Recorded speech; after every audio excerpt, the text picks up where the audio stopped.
All right, ladies and gentlemen, friendly reminder, we are doing, we have vocab 1 through 20 tomorrow. I will not be seeing you tomorrow. We are doing 1 through 20 on Monday with a primary. Isn't it exciting to be back on a normal schedule? Okay, Tuesday you have a lecture and I can use any of the vocab I want. Wednesday you have a test, 31 minutes. It's a minute shorter. We're going down to 27, of course. Your focus, map, and primary are all due at 8:30 a.m., ladies and gentlemen. Some of you are turning it in casually at 11:59 because that's technically when it said it was due, even though you know better, So I went through and I changed it. So the door will close at 8:30 a.m. As you know. Anyway. So please make sure you have all of your assignments in on Wednesday by 8:30. You finished your stuff yesterday. I really appreciate my self-care day yesterday. Take a look at my shelves over there. Look at that, all that stuff, all those copies. I am so close to being done with the rest of content. I am so excited. I got so much done, so thank you. As you can tell, in a much better mood. Let's do it. Questions, concern, comments about this week? Everyone good? Perfect. All right, here we go. We are interwar. Okay, so the interwar period. This is post-World War I. Okay, so post-World War I. You do need to know, this is 1918 onward. Okay? You need to know that the power shifting has occurred. And who is the most powerful nation in the world? U.S. The United States. We should write that down and put a star next to it. Okay? The United States is going to be the most powerful nation in the world. Why? Why is the United States the most powerful nation starting in 1918? Why, Dawson? Okay, so ish. United States is the most powerful nation in the world because Europe has been pulled into war for 4 years, so they've been war ravaged, which I think is what you're referring to. Because of that, they are behind on their factories. Their factories have taken a massive hit. Also, the actual infrastructure of their countries have been completely torn apart. Think about it. There's over 1,500 miles of trenches in the middle of the farms in Europe. So are they growing crops? No. So who are they buying crops from, like wheat? The United States, okay? Europe depends entirely on the United States to pay for the rebuilding materials as well as the food to feed the people because no one in Europe has been farming for 4 years. All the men have been off to war. So all of the wood needed to rebuild these homes coming from America. All the wheat coming from America. All of the iron and the steel to rebuild the structures are coming from America. And that is a huge thing. The only country, and you should be writing this down, the only countries whose banks have money in it is the United States. So guess what is the only country lending money? Hello? United States. We're the only ones in the whole Europe on the Atlantic Basin who are giving out money. So who is everyone coming to for loans? The United States. Now, how do you make money off a loan? You charge interest, and usually it's about 30 to 50% interest. Okay? Think about it. If you have a credit card, okay, your first credit card, you're going to be paying 29% interest. Okay? Which is insane. So you spend $100, you owe the credit card $130. That's how interest works. That's how they make money. So the United States is the only country giving out money, and are we going to do short interest or big interest? Big interest. So who's making money hand over fist? We are. You need to understand that. We are making money off the interest. And guess what they're doing with all that money? What are they buying? Wheat and building supplies. So we're giving them money, and where are they spending that money? In the United States economy. So we're making twice the profits. What do we call this time period in the United States? The Roaring Twenties. Write that down. It is called the Roaring Twenties. Why? America is making money hand over fist. Okay? Why? Because everyone in Europe is buying American goods at crazy high prices. We're making tons of money off of interest, okay? This American economy is completely robust. Americans cannot keep up with the demand, which is exciting because more and more people are starting businesses. All of these things are happening. This is amazing for America, okay? However, the end of the Roaring Twenties is what? The Great Depression, okay? And that's where we're going to come to today, okay? So it is important for you to understand the world is depending on the United States, and that is a huge deal, okay? That is a huge transition. For the first time, the United States is carrying the load for everyone, and you need to understand that before we really start content. Okay, so what is happening as we just talked about, okay? So what is happening is everyone is borrowing American money, okay? So once people start borrowing American money, specifically Germany is borrowing the most. Why is Germany borrowing the most, Abby? They couldn't afford the stuff they had to pay. The reparations. You need to know that term, reparations. Germany owes billions of dollars in reparations. What is a reparation? There's talk here in 2022 about doing reparations here in the United States. What is a reparation? Katie? Like you pay for the damage and stuff. Yeah, okay. Because who got blamed for everything in World War I? Germany. Is it really Germany's fault, people? No, there's tons of problems, but they get blamed.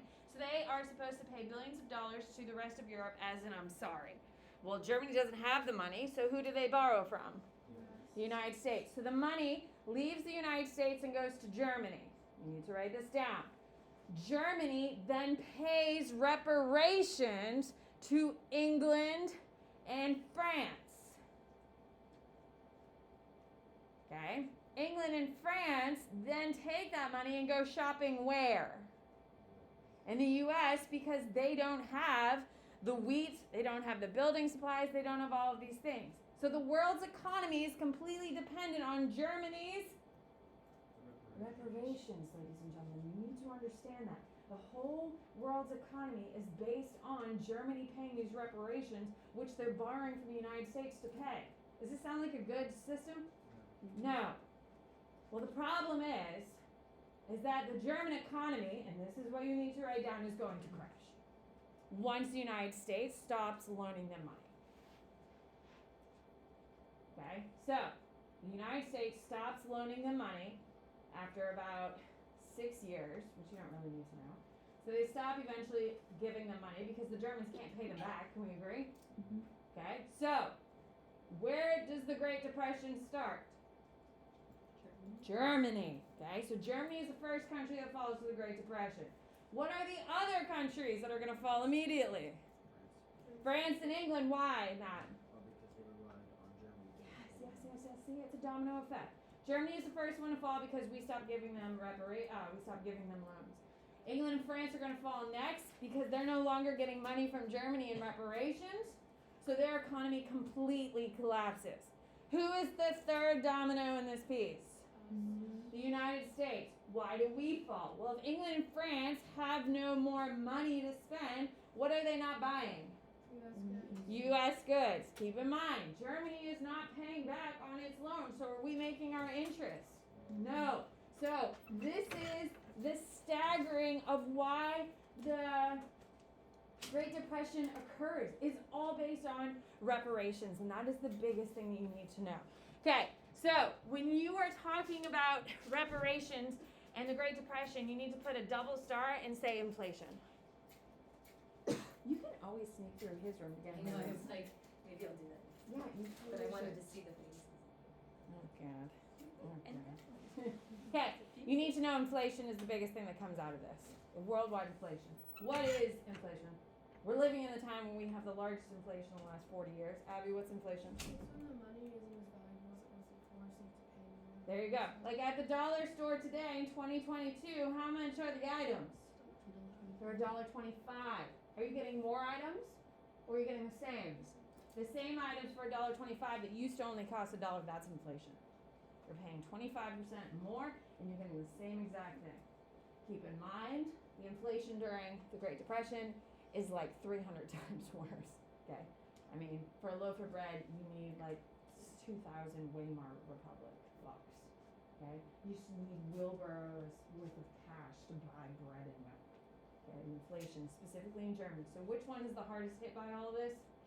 Germany. Who's the second round of the hardest?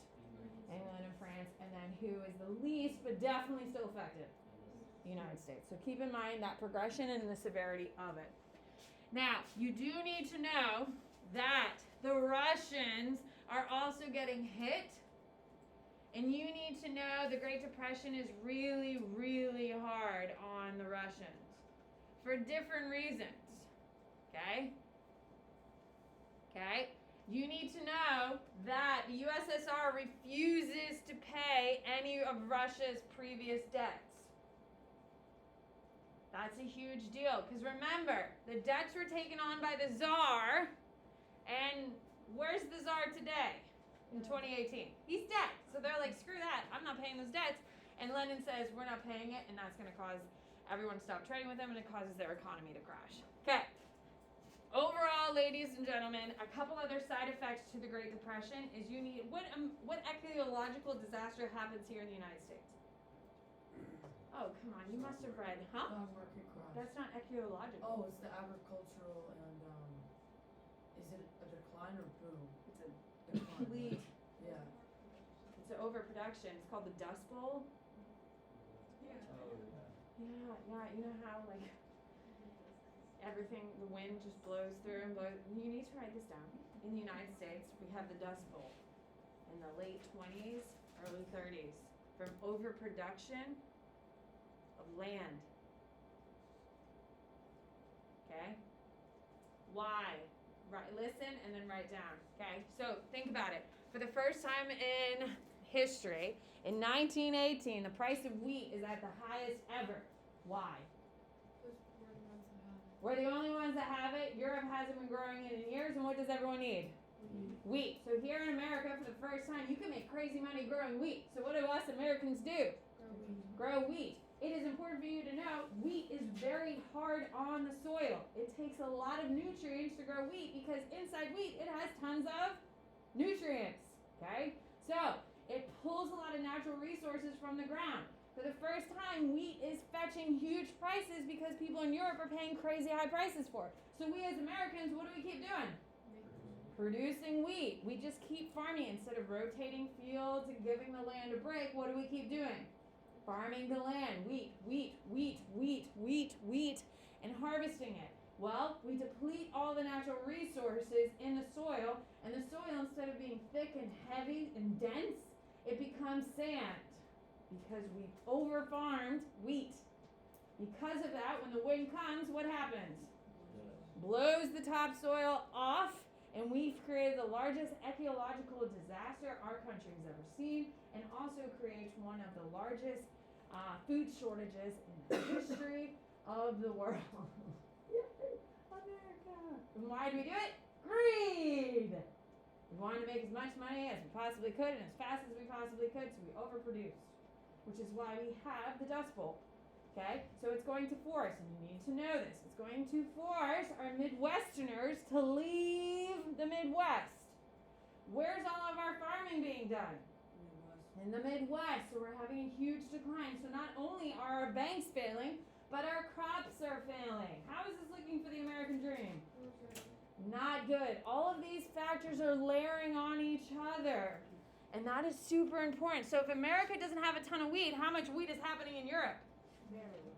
They're having some, because at this point we're about 8 years off from the end of the war, so they are producing some stuff, and they're less dependent on the United States, but it is still a huge deal. You need to know that Japan is going to suffer because of the Great Depression, but they are the least affected. Why? Why are they the least affected? Think about it logically. I mean, just geographically. Why, Dawson? Yeah, the war wasn't on their land. They're in Asia. Not much of the war is happening in Asia, so things are going along just fine. However, they are affected because they depend on who? Foreign trade. Foreign trade. They depend on England, France, and the United States in order to trade with. And if no one has any money, no one's trading, henceforth why Japan gets impacted. Okay, so keep that in mind. There we go. Same thing's happening in other places as well. Japan's just a nice, clean example. Okay, responses is your next. Okay, you need to know Keysian Economics. Okay, Keysian Economics by John Maynard Keynes. He is a huge deal. You just need to memorize it. You cannot talk about the Great Depression without talking about Keynes Economics. Okay. You're going to put a big star. He stimulates the economy by playing with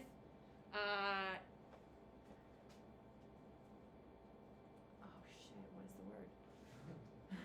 Sorry. He is going to Government regulation. No, it is government regulation, but there's a specific term. Shit. No. New Deal is FDR. Keynes is going to, by playing with percentage interest rates. Hello, idiot. Complete moron. Interest rates.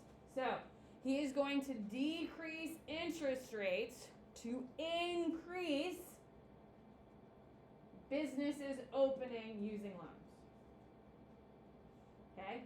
So, think about it. If you have a 30% interest rate on every dollar you take out, are you going to take out a lot or a little? If you have a 10%, are you going to take out more or less? More. That's what he's doing. He's trying to stimulate the economy by playing with interest rates. Ladies and gentlemen, what is the U.S. government doing 5 times this year? Increasing interest rates to settle the economy. Because I don't know if you've noticed, it's very tumultuous right now. Because when COVID hit, we dropped interest rates because everyone was closing jobs and people needed to take out money to pay their employees and all that stuff. Now that the COVID has settled, okay, we are now increasing because inflation is high because of all the money that was taken out, yes? So this is his idea. It's a huge idea and it works. You need to circle that, underline it. It works. It works. Businesses slowly start opening and the economy begins to recover. It's a huge deal. We also are going to start doing deficit spending. The government is going to start spending money in order to stimulate the economy. We did this in 2020 and it's called stimulus checks because what were we supposed to do with all the money? Spend it. Your parents, when they got the government check, it was their patriotic duty to go ahead and spend it. You weren't supposed to save it, you were supposed to spend it because that was supposed to help stimulate the economy. Alright, next thing is New Deal.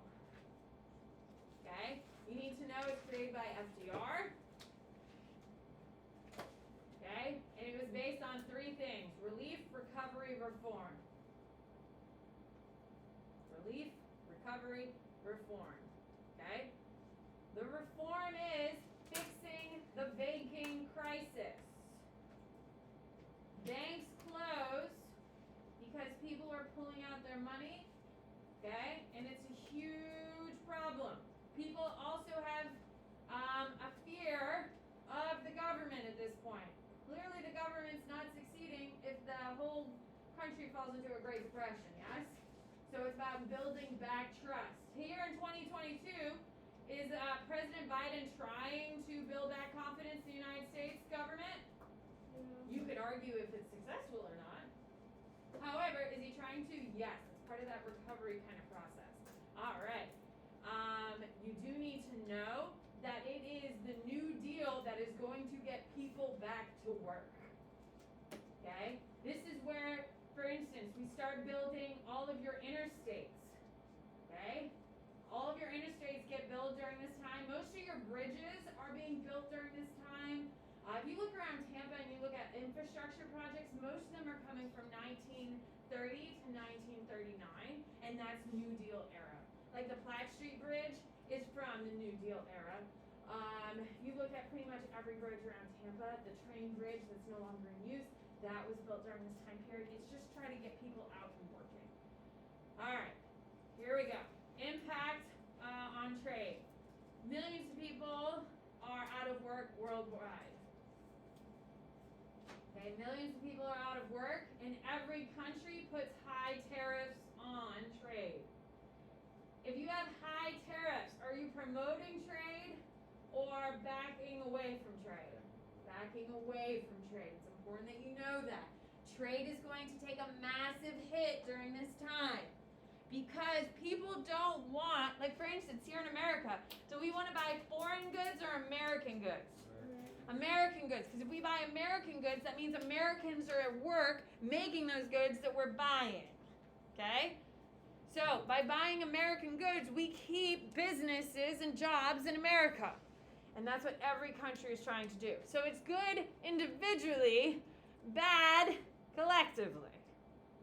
And we're going to see a huge damper on worldwide trade, which is going to have a huge impact. Perfect. To the boards. I told you I was using them, and I'm doing it. On your whiteboard, please tell me. Germany owed millions and billions of dollars in what to England, France, and the United States? Good. What do we got, Macy? Reparations. On your whiteboard, what country is going to be the economic center of the world because of its lack of injuries due to the war? What do we got? Isabel? United States. On your whiteboard, what is the name of the dude who is going to save the U.S. economy by playing with interest rates? Good. What do we got, Janelle? John Keynes. On your whiteboard, please tell me what is the name of the president during the Great Depression? Good. What do we got, Jackson? FDR. On your whiteboard, please tell me what is the 3 R's of the New Deal?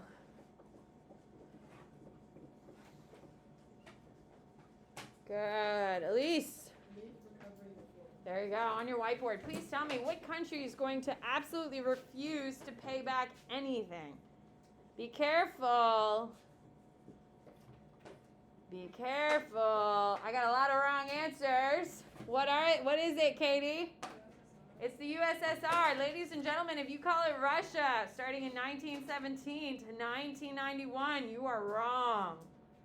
If you write Russia in an essay between 1917 to 1951, you are wrong. To 1991, I said 51, I meant 91.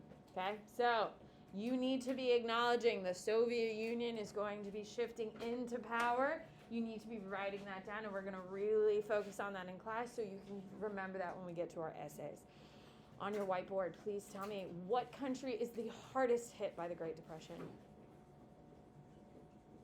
Good. Charlotte? Germany.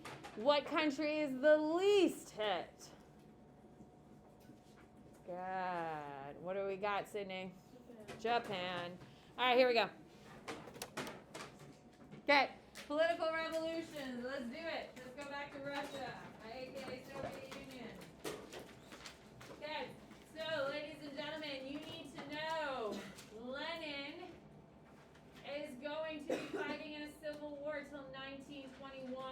So he's fighting in a civil war from 1918 to 1921. Okay? Who can tell me what is Lenin's real motivations here? You can raise your hand because it's important because we're going to juxtaposition him against his next replacement. Emily, what do we know about Lenin? He's a big communist. Okay, and he is a what to this communist idea? Because we have Stalin coming up next. He's an actual believer. Lenin believes what he's doing. Lenin actually believes, he truly, truly believes. You need to know that and acknowledge it. So, Lenin is a true believer. He comes into power. He's going to win the Russian Civil War. He wins it officially in 1921, and he is now in sole power of the Soviet Union. Okay? So, he wins. Okay? what we're going to see is that it's going to completely destroy Russia. Millions of people are going to die. The economy is going to tank. There's like no food. People are just straight up starving to death and freezing to death. Not a time you like to be in Russia. Okay? During this time, Lenin is going to introduce the new economic plan. Okay? You need to know it's Lenin. It is not Stalin, it is Lenin. Okay? He implements this because, and this is super important, you should put stars next to it, because his communist economic policies have failed. Okay? Lenin is going to implement the new economic plan, or NEP, because his communist economic policies have failed. NEP is capitalistic. You need to underline, circle, whatever, because it's important that you understand the communist economy that Lenin was trying to create has failed. He is now implementing some capitalistic economic components. So it's a transition. His economy has failed. He's trying to save the economy by introducing some capitalistic. For instance, okay, he does a little bit of private trading. He allows farmers to sell. It's very small changes, and it is not effective. You need to know that. It is small changes, and it is not effective. It is a complete failure. But it is imperative that you understand this is trying to fix the communist economy that was not working, so he introduces some capitalistic components, but not enough, and his economy is going to fail.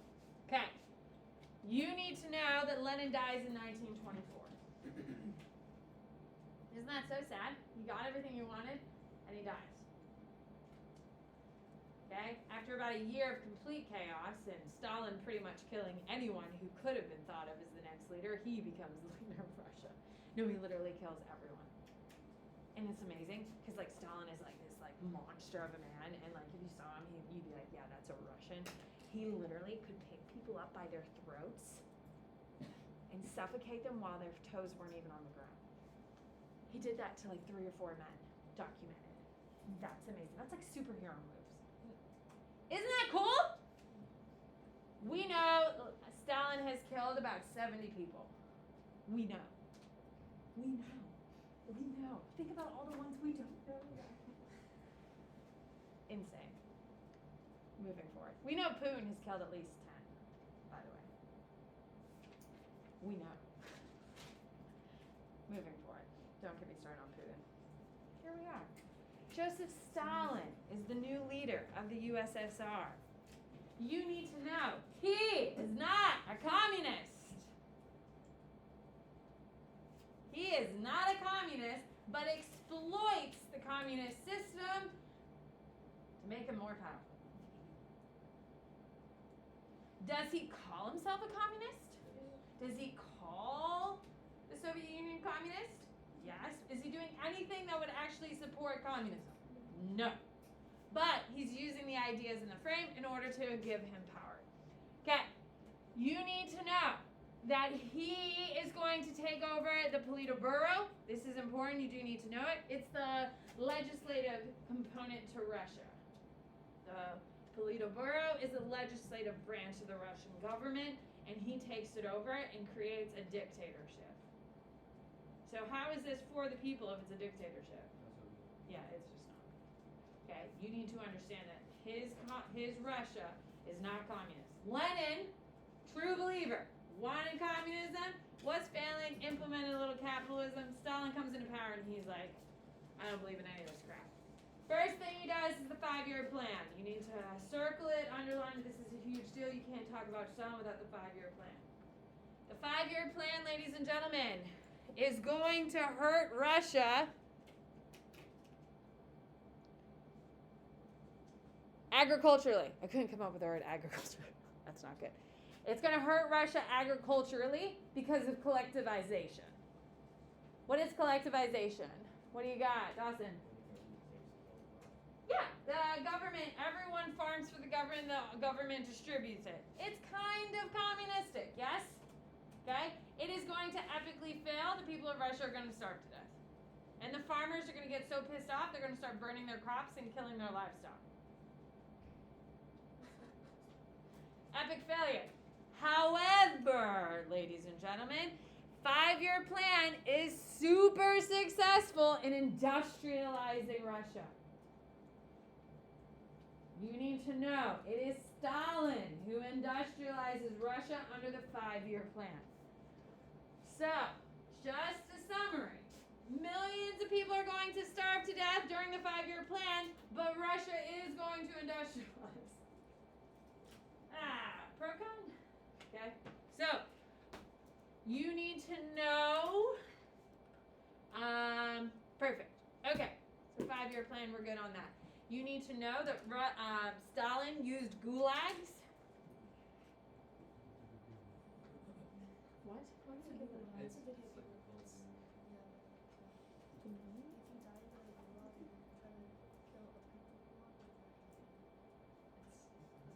That sounds very Russian, actually. Okay, a gulag is like a concentration camp from Hitler. Okay, most people who are going to go are going to die there. Very few people get out. Most people die pretty quick. If you do survive for a while, it's usually only for a couple months or maybe a year or two. But most people are going to die. Okay, they're prisoners, and he's going to send anyone who says anything bad about him. And he has a secret police. Okay, very much like Hitler. Okay, you need to put a big star though. I want to make sure you're clear. Stalin is not a fascist. Stalin is not a fascist. Stalin is not a fascist. They have a lot of similarities, and we're going to talk about fascism, and I'll talk about what Stalin is. Stalin is not a fascist. Stalin is a dictator. Okay? He does not believe in any of the other stuff. He only cares about things that make him happy. Okay? He is not a fascist. Fascism and what Stalin is? Now, is Stalin a communist? Hell no! But he is also not a fascist. Okay. You need to know that, under the 5-year plan and under Stalin, Russia, the USSR's military is going to improve dramatically. So, under Stalin, the USSR's military is going to be completely transformed. Okay, so this is going to be kind of a quandary for everyone else. So everyone is seeing what's happening in Russia with the gulags and being like, oh my God, that shit's like crazy.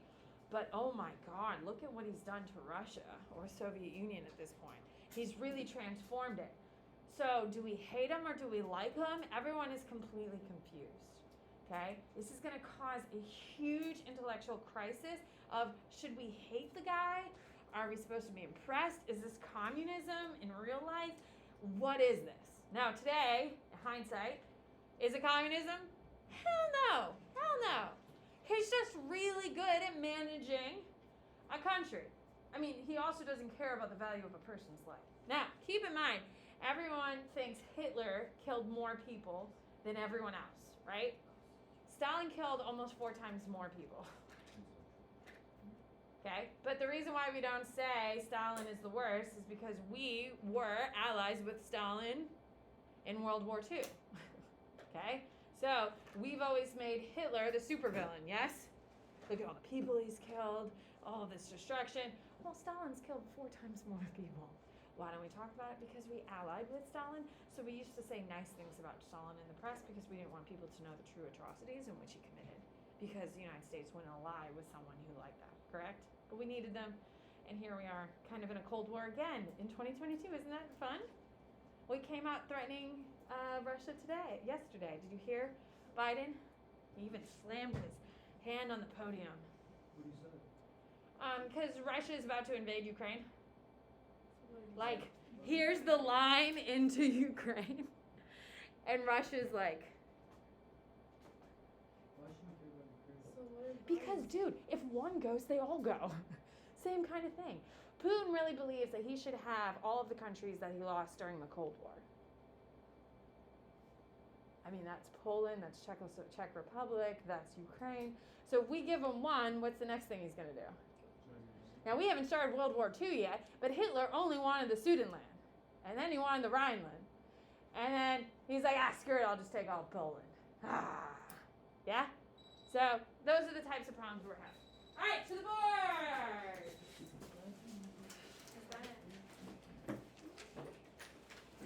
Perfect. We'll send it. Thank you. Now, Lucky Jack, you're out. Are you doing something fun and fabulous? Oh, even more exciting. Isn't that exciting? No? Okay. Well, I wish I was leaving. Have your mom sign me up, please. On your whiteboard, please tell me what will actually industrialize the Soviet Union? What piece of law will actually industrialize the Soviet Union? Good. What do we got? Tula. 5-year plan. On your whiteboard, what is the economic policy ushered by Lenin? Good. Elise? Yes, the new economic plan.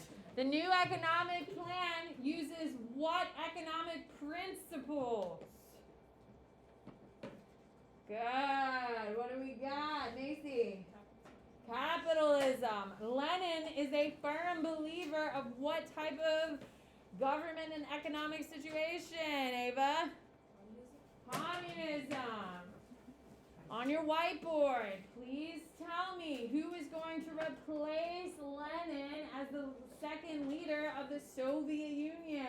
Good. What we got? Natalie? Huh? Stalin. On your whiteboard, where does Stalin send all of his political rivals? Good. What we got, Ellis? Gulags. Yeah, say it with pride. It's supposed to be a dirty word, like a gulag. Say it. Say it like you mean it. Oh, you're still making it sound fun. Gulag. Yeah, we're getting there. On your whiteboard, please tell me what it. Goodbye. We used our board today. Are you proud? Oh.